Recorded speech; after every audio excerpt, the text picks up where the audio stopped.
Hello, my friends. Welcome to Living the Liminal this week. I'm so glad you're here. If you are new, welcome. You are in for such a treat today. If you are a regular listener, oh my gosh, welcome back. It's so exciting to be with you every week in this way. I decided this season to kind of spice it up, do something a little different. So I am bringing on a guest host for the next 3 weeks. And I kind of decided to do this because, well, why not? I mean, that's kind of my theme for 2022 is why not? Why not just do something that's a little more juicier and colorful and just a whole freaking lot of fun. So I chose someone that has been on the podcast before. So my guest was on episode 32. Her name is Pam Muller, and she goes by Sweet Georgia Pam. If you've followed her before, if you haven't listened to episode 32, pause this, go listen to that because she's amazing.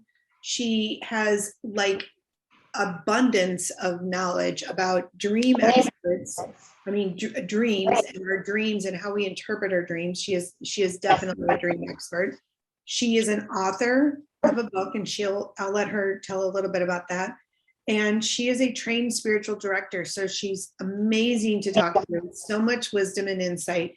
And the thing about Pam and I is when we met back in that episode 32, we really didn't know each other. We just kind of came together for, this interview. And it was like just beautiful to have you on because like we just hit it off. It's one of those like sitting in a coffee shop, and actually right before we came on, we laughed about we'd been to Sedona back in September together, and we were like, oh, this just feels like that moment when we were just sitting there in that restaurant having our cocktails, looking out on the beautiful landscape. And that's what Pam feels like. You just sit and you grab your cup of coffee and you just start talking. And so I invited her on as a guest because I think we're going to have fun having conversations. I don't even know what we're going to talk about. In fact, just before we came on, I said, what do you want to talk about today? So you're in for a treat because we're in for a treat to see where these conversations go. And we're titling the next 3 weeks, Life as Mirrored Reflection. Because when you live the liminal, you don't just tune into your own self, but you also you're willing to see what's in front of you. And so we're just going to have conversations around that and see where it goes. So Pam, welcome. Hi, hello, friends. I'm so excited. I'm so glad you're here. This is so much fun. Yeah, no, I really appreciate the invitation. I love the idea of sitting down for a 3-part conversation because it does really feel like we can sink in, like just sit on the couch and have several cups of coffee and enjoy company with each other. Yeah, I think that's exactly what this is. And so tell us a little bit so that those who are listening who haven't heard you before, tell our audience a little bit about like what you do. Like, what is a spiritual director? What is a dream expert? And my gosh, tell us about that book you wrote so that people can go buy it. Yeah, sure. So I want to start with the dream stuff because part of what I'm so excited about this conversation is that we can do all of the other parts of who we are and our friendship and the way we connect outside of the dream space. So let me kind of give that rundown.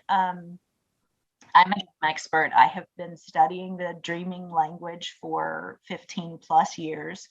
The obsession for me, it is pretty much an obsession, started when I kind of went on my own dark night of the soul growth journey. And I was a good girl archetype. I was very much a good girl. I was living up to everybody else's expectations and doing what I thought I should do. And things didn't work out for me the way that I thought they were supposed to when you do the things you're supposed to do. I was following, neatly inside the lines. And my husband and I started trying to start our family. And we went through 5 years of infertility where we ended up getting fertility assistance, going through the IUI process, intrauterine insemination process, to conceive our son. And Matthew is 12 and perfect and beautiful and awful at times in the best kind of way. But that was also, like a typical kid. Yeah, right. Yes, yeah. Like a typical child. But that was also followed by 3 more years of secondary infertility. So anyway, so there was this long personal growth journey that I had. And in the midst of the first 2 years, I lost all of my ground beneath me, all of my understanding of how life is supposed to work, and really lost my faith. You talk about living the liminal, which is where I am now, thank God. And but before then, I just kind of was like, oh, none of this works.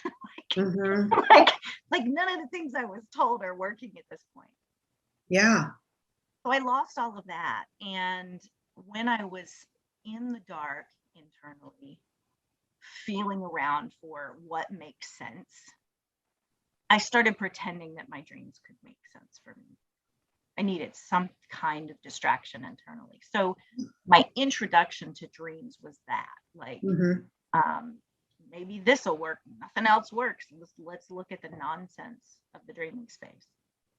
And as I started to learn, as I was playing, it started to click for me. And I started to go like, oh, some of this is really actually applies to my life. Wow. And I started to really practice and understand the symbolic language and how the language of the unconscious, how the unconscious mind shares information with us. And the dream space is a perfect space to practice and play. So, long story, I learned to trust my dreams as a source of my own inner wisdom. So that's how I kind of became a dream obsessed individual. And that, I think, combined with my own intuitive, empathic skill set as a caring, feeling person in the world, grew into a career as a dream expert. And so my book, 33 Ways to Work with Your Dreams, A Beginner's Guide to Dream Work, is kind of the first step beyond Googling what your dreams mean. Okay. A dream dictionary is very useful, but it only gives us a vague dot-to-dot picture of what a dream, which is a Rembrandt painting, is trying to express. And so 33 ways is literally 33 different ways you can also look at your dreams beyond Googling what it means. So it's the first baby step I needed to get into dream work. And it exposes you to like a deeper layer of thinking about your dreams. It adds a little bit of depth and insight and intelligence to dream work. Because, okay, so our title, Life is Mirrored Reflection, dreams are kind of mirrors. Oh, not kind of, yes. Dreams are mirrors of our life. Yeah. From the perspective of our unconscious, which is all the stuff we can't necessarily access from our ego awareness. Right. Okay, so let's do a little talking here about the unconscious mind, because you and I love talking about this kind of stuff. So when you say unconscious mind, like, what do you mean by that? Yeah. So it really is, for me, everything outside of my thinking mind. Okay. So when I drop into meditation and they say clear your mind, you're actually clearing your conscious mind. Okay. The unconscious is still churning and working all the time. So it's body messages, body sensations, things that, intuitive nudges, all of that exists in the unconscious. Okay. And like, I laugh because like, sometimes we do things, we don't even know what we're doing. Isn't that that's coming from that unconscious mind? Yes, a good way. Yeah, like triggered behavior or an overreaction that you kind of go like, I don't know what made me so upset. Yeah. That's when we drop, right? When we're acting from the unconscious space. Yeah. And we all do that a lot lately. Like there's so many things in our outside world that just take our energy. It takes our our wisdom. It kind of consumes us right now. I mean, we've got this COVID, so we've got this health crisis right now. And then you've got this feminine expansion of women stepping into and rising into places that they've never gone before. And they're speaking up and they're advocating for themselves. And then you've got, all the other things, the racial stuff and the well-being of our earth, the world, the physical world we live in. There's a lot that calls to us to get sucked in that way. To being reactive. Is that what you mean? Yeah, I mean, I kind of think like being reactive and, it just kind of takes us down a path. And I'm going to, like, what's coming to me is like the concept of like the rabbit hole. Like, you don't even know what you're doing. You don't even know what's coming out of your mouth unless you start to really pay attention and notice, wait a minute, I constantly am saying the same things. I'm constantly telling the same story. I'm constantly avoiding the same kinds of things. And when you start to pay attention to that, it seems like then it sort of opens up a new way to access that unconscious mind, to figure out what's going on. I mean, like, do you see it that way too, or do you see it too? Yeah, no, well, when you were talking about all of the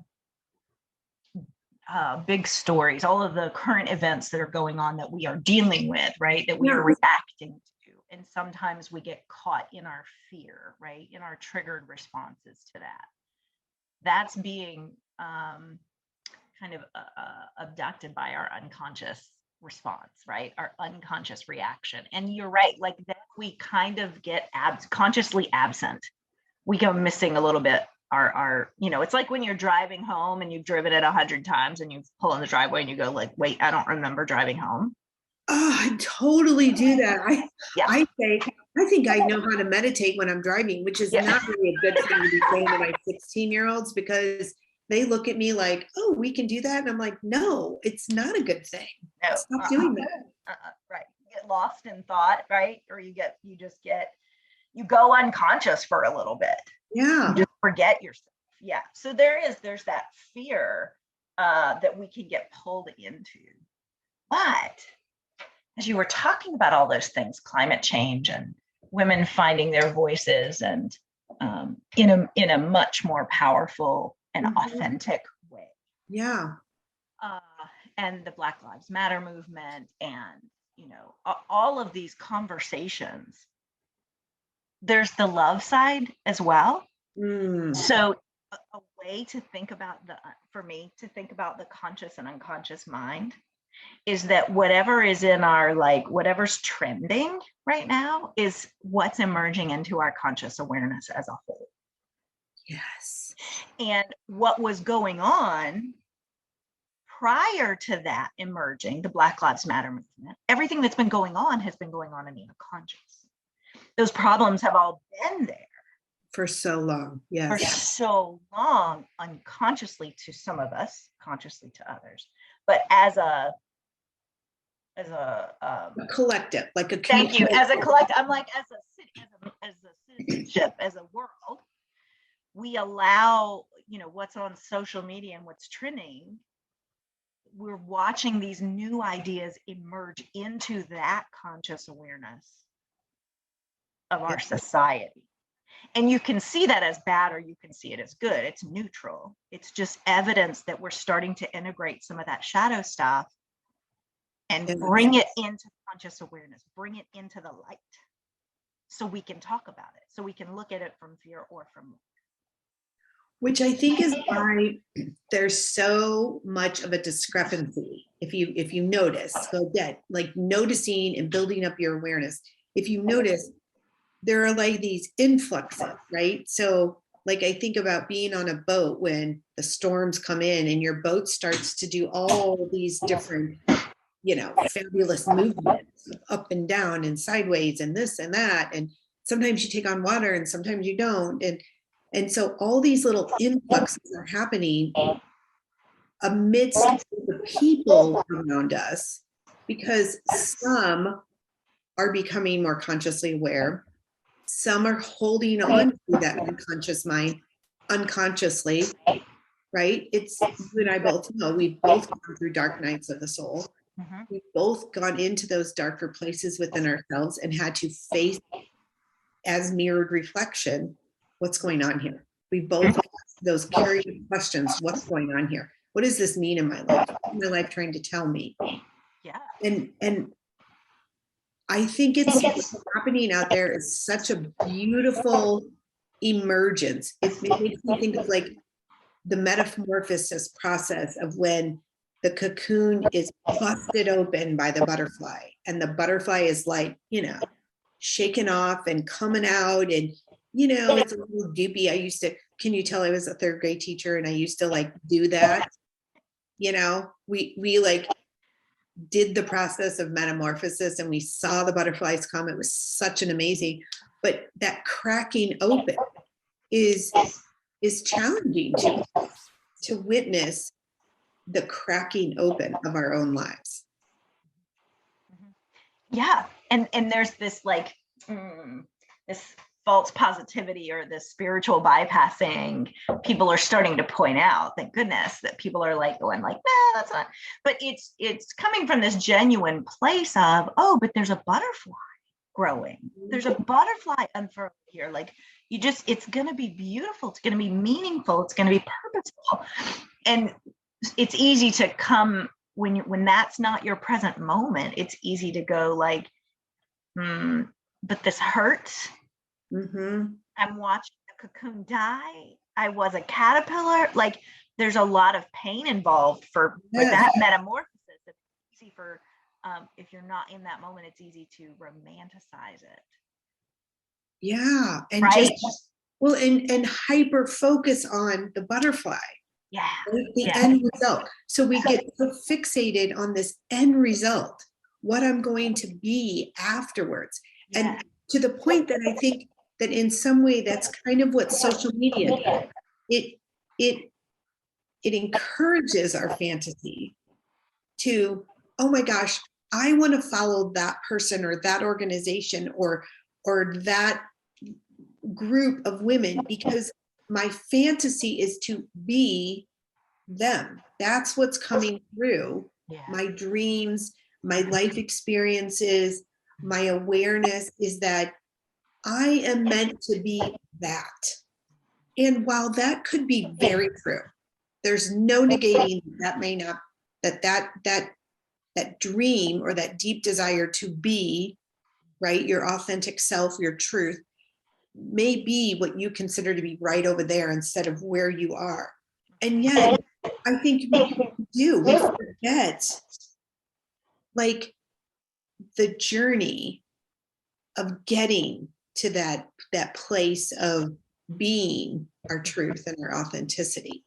And we fixate on the end result, that we become so attached to the end result that we miss the very present moment, which is what living the liminal is all about. We miss these beautiful little orchestrated synchronicities that the universe plugs into our life to just be like, stay on the path. Stay on the path. Don't leave yourself. Stay in this place. Don't leave yourself. I know. Wow. Yeah. And I'm not even going to say it's just women. For a while there, I was on the big women kick. I'm not on the women kick. I think it's just people. It's human beings. Don't leave yourself. Stay there and watch the journey unfold. be in the lived experience, right? So to see that vibrant future, right, on social media or wherever, that's just the most popular place right now that I think that dream It's is just the found, most right? tangible thing we can talk about. Yeah. So to see that dream, somebody else is doing it, somebody else is there and living it, and I want that, and I feel passionately called to that. The challenge is then to turn that off and go, okay, I got it, and then sit in the moment. Yes. And go, okay, what's the very next? Not leap. How do I I'm going to reach for the mountaintop, but where am I on the mountain right now? What's around me? What are my resources? And what's the very next step? Matt, just being present. Yes. In the pause. Just pause for a moment. So there's a story I want to tell, but I don't know how it relates to this, but it is just really strong in my mind. So right now. So whatever. It'll relate. Right? That's how it works. Yeah. But it is living the liminal, because I think when you pause, you give a little bit of space in the present moment to allow the liminal to enter, to allow that presence and that otherworldly, other realm, magical, Holy Spirit, to shift your awareness. So here's my story.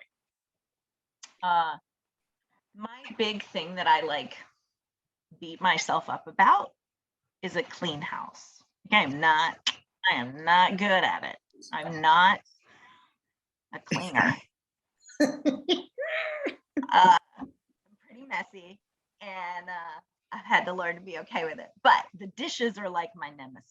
They just build up, because what'll happen, this is just a side note.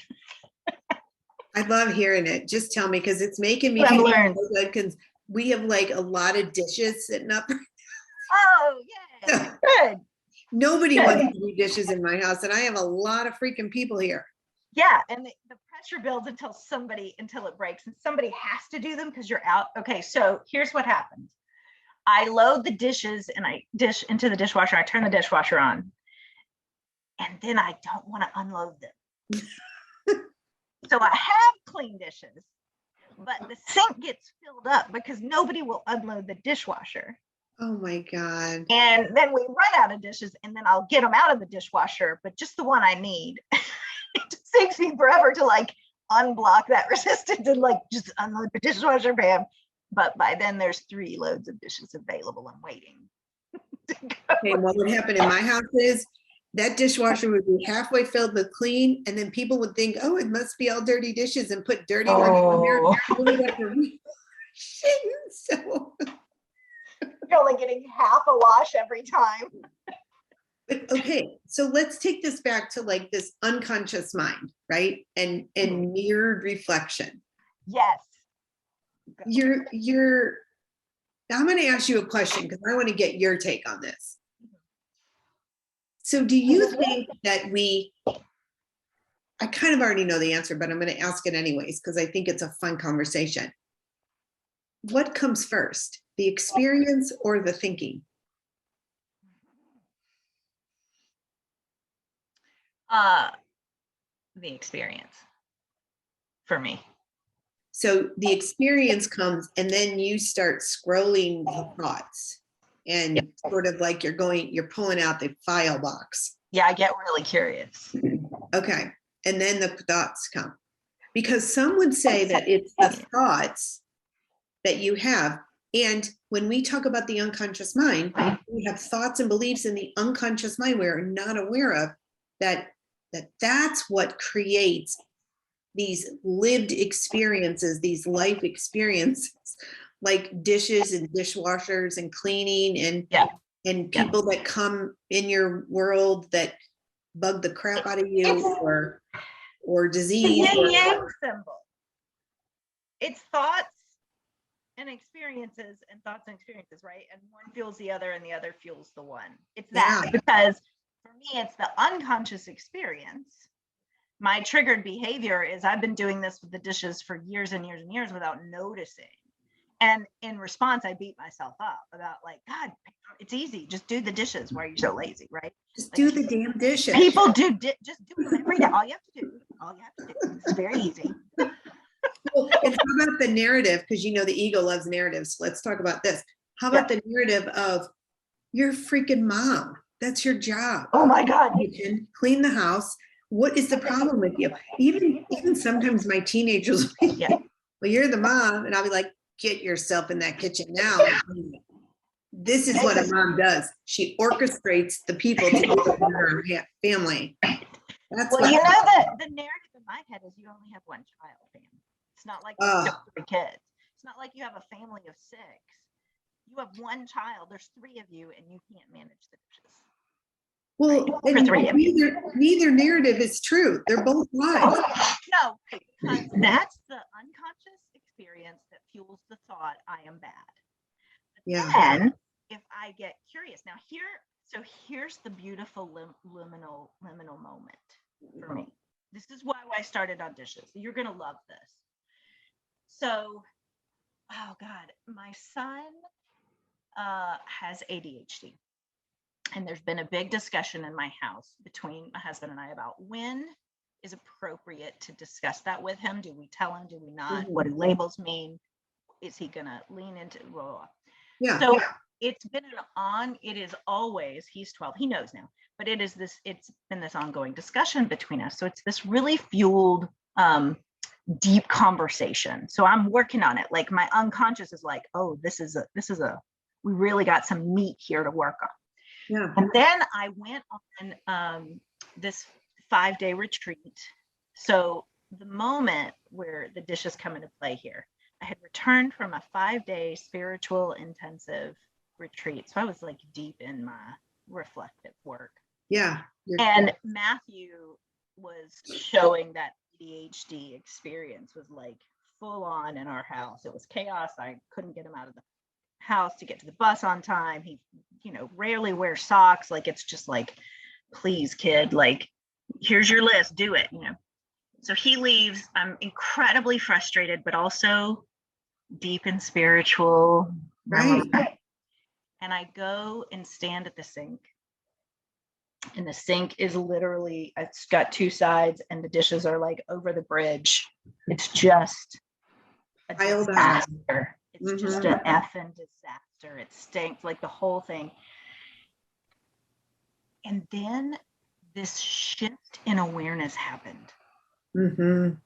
And I recognized a messy nervous system in the sink. Wow. Yeah. Yeah. I just started weeping at the beauty of this mirrored seeing and understanding that happened. It was instantaneous, and I was just like, oh, yeah, this is ADHD. His ADHD is right here in the sink. And I loved those freaking dishes in that moment so much. I'm tearing up right now at how much I love. Because you then did the dishes in a much more nurturing, loving capacity, because it was what you as the mother then could offer your child, right? In terms of leadership and wisdom and insight of, oh, sweetheart, let me help you. Let me nurture and nourish the messiness that's going on inside of your mind so that I can help show you how to bring peace and calm. Oh, God. And if the dishes weren't in that way, you would not have gotten that awareness. Or you, let me rephrase that. You probably would have eventually gotten that wisdom. Yeah. It would have come in a much different way. So the thing I'm going to say about the way our lived experiences come to us is, when we are here to learn something, and our soul is either learning or loving, it doesn't know anything else. So when we are in a lived experience that is meant to teach us, learn us a lesson of some sort, it will first come in very slowly, sweetly, honorably. If our awareness is high and open and we notice, we can instantaneously get it. And then the universe, like a little 2-year-old, won't stop bugging you and keeps yanking on your mommy, mommy, mommy, mommy, mommy, mommy, mommy to get your attention. The universe gets your attention because you are here to learn. The soul is here to evolve. So your soul is either in a very peacefully loving, content place, or your soul is going through a lived experience to learn and evolve and grow and expand and be fully expressed. And in those moments, your experiences will come easily. And we as humans don't necessarily notice those things. And so then the experiences have to sort of, I'm going to use the language, ramp it up to get our attention. And that's why when we finally do notice something, sometimes you'll hear people say, it was so painful to go through that. Well, yeah, you had all these other experiences, but you didn't evolve it in that. You thought those experiences were so outside of you. And really, they were a reflection of what was needing to grow inside of you. Wow. I also just love hearing about your messy kitchen because, like, what the heck? We have to let go of this. Like, it doesn't mean that our houses have to be perfect. Oh God, yeah, right. Let them be messy orchestrations of a lot of people in a small space doing a lot of things. Yeah. Well, and I've come to this really loving place of myself now, thank God. So I used to. Your life. Well, we both have like really big, joyful energy, and it's teacher. You were talking about the butterflies. I was like, I did that too. Oh, I love it. I remember doing that with the little that project with those third graders. I forgot what. You're in this very loving space. Oh yeah. Okay. For yourself. I like me. Yeah. It is now. So I remember I used to admit things when I was ready. I used to go like, I'm going to admit I don't always unload the dishes. And I let the dishes pile up. And my brilliant, wise sister, who is a therapist and she's getting her doctorate now, and I just follow her everywhere. She just used to say to me like, well, is that bad? But I would come at it from this admission tone of like, I have to own this. I have to own up to my shame. And she would go, yeah. So now, after practicing for years and years, it comes out as, oh, I'm someone for whom dishes aren't important. That's it. They're just not important to me. They're not as important as the emotional status of everybody in the house at any given time. Yeah. Right? Yeah. So it has shifted from admitting my guilt to questioning, is that bad about me? Do I see that as bad? To now understanding there is no good and bad. People prioritize things differently. I don't prioritize dishes. And it's really your ego mind that creates the drama and the judgment around that. And I love how earlier you were talking about the good girl archetype, because the good girl, right? You and I have talked about this before. The good girl archetype, and an archetype is just a set of behaviors.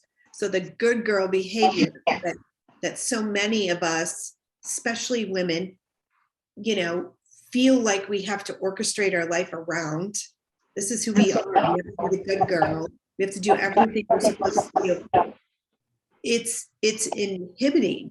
It's limiting us, keeping us chained into something that's just a bunch of lies.